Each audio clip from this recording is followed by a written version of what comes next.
Hey everyone, Dr. Tam and Rocky here today. Another exciting episode where every single, at least week, if not day, we're coming at you with problems that you can solve, pain to decrease, increase your function and longevity. So, Rocky, what do we have today?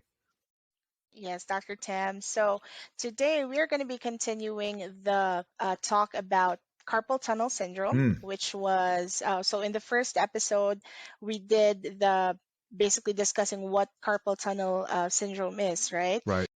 In this episode, we're going to be talking about how do we diagnose carpal tunnel syndrome, how do we manage the symptoms, and basically treatment and prevention. Treatment Okay. and prevention. Okay. Right. So Okay. the first question is, when it comes to diagnosis, how do I know that what I am experiencing is already carpal tunnel syndrome, and when should I see a doctor? Here's the first thing is if you know it's carpal tunnel, really, you should see a doctor right away, right?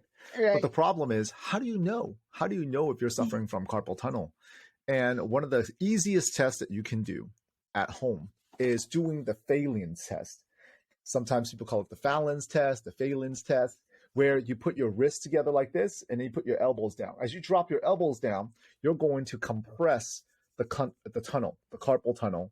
And if your carpal tunnel is inflamed, and you do have carpal tunnel syndrome, where this band of tunnel is pressing against your blood vessels and your nerves, you will get like a zinger down in your hand where your hand will start tingling, maybe some burning, pain. Sometimes people tell me they feel pins and needles, like an ice pick, right, going through their hand. Those are the symptoms. That's the easiest way to know, to diagnose it.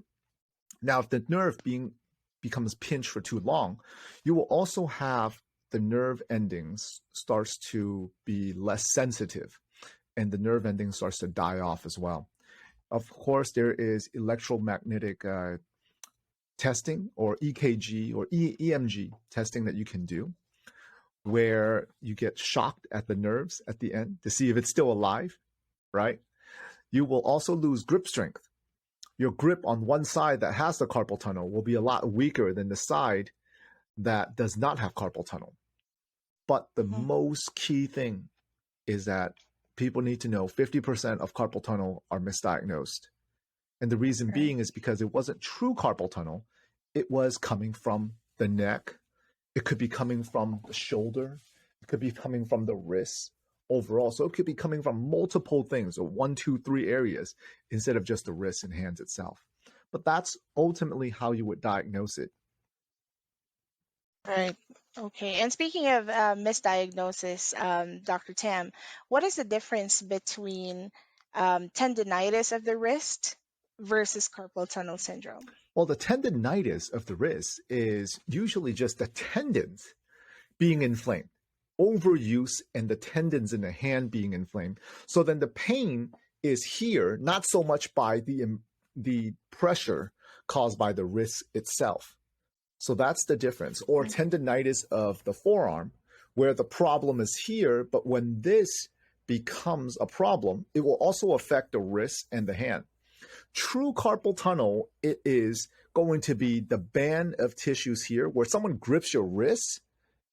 They can even grip your wrist itself and then induce extra pain in here as well. So that's how you would decipher the difference between tendonitis versus actual carpal tunnel. Right. And I heard that for carpal tunnel syndrome, it usually does not involve the little finger, the pinky, Well, for the pain. yes, that's because with carpal tunnel, you're going to pinch a lot of the bigger tendons first before you Hmm. get to that last one. See, and that's Hmm. exactly why it doesn't get to it. Right. Okay. And so how do I manage the symptoms now that I know that I have carpal tunnel? Well, the first thing you have to do is figure out what's causing it, right? What is causing the inflammation of the wrist right there? What's causing that carpal tunnel, the sheath of tissue? Is it overuse? Are you gripping something really hard? Is your ergonomics on your keyboard, the mouse, not the right way? Does your neck, shoulder, or wrist and elbow have a problem? Is there a tendonitis in there? Are you compensating, right? Are you stretching those areas? But finding out what the true cause of the problem is the key thing. Just like anything else, like any Yeah. disease, you never want to just cover up the symptoms. The worst thing you can do is when you have carpal tunnel, not fix the cause and then just do surgery where they slit this open. Oh, we're going to release the pressure. But what happens after they release the pressure? You're going to get scar tissue built up in this area where the sheath is now thicker than before. So if you don't fix what caused the problem to begin with, guess what? You're going to end up with more problems. That is exactly why when someone has one carpal tunnel surgery, there's a higher chance that they will have a second one and then multiple afterwards. Of course. And that's something that we don't want to happen, of course. Oh, of course. Every time you have one, it's trauma. Who wants to have multiple trauma? Nobody. Right.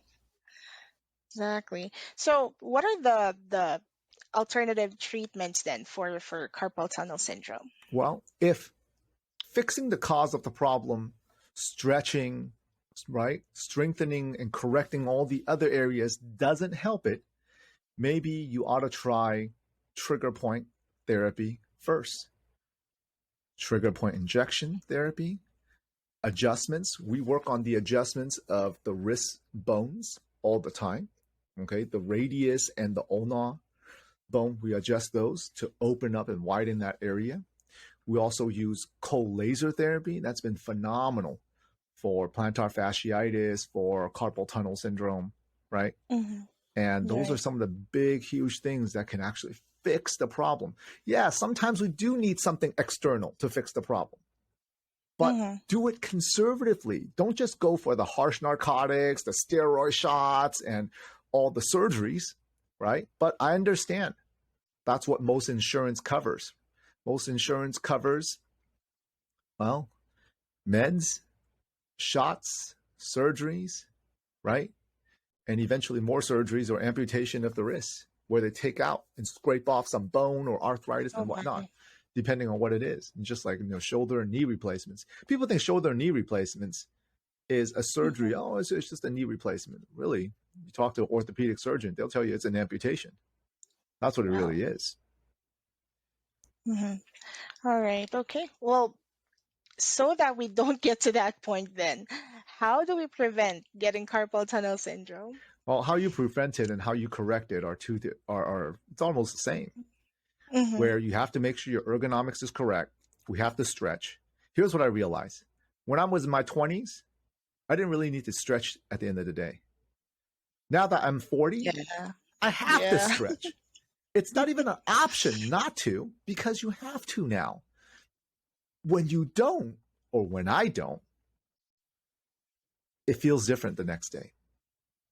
And it's going to eventually catch up.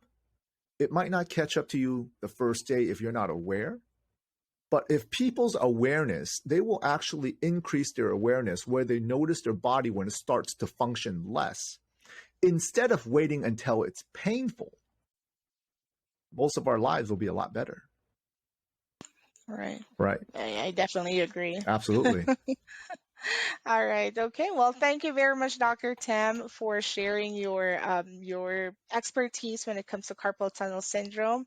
And we'll see you on the next episode. If you have any questions to our viewers, please don't forget to comment down below or send us a message so that we can answer them as well. And subscribe. Yes. That way you get the content every single day, right? Ask us anything. We're not going to direct you in a way where people don't understand. Is they think that when they ask a doctor a question, it's always going to be meds, because that's what you're geared towards. Whereas when they ask us a question, we'll send them a video of maybe this can help, maybe that can help, right? Things that are going to be a lot more natural. So reach out. Thanks a lot, Rocky. Right.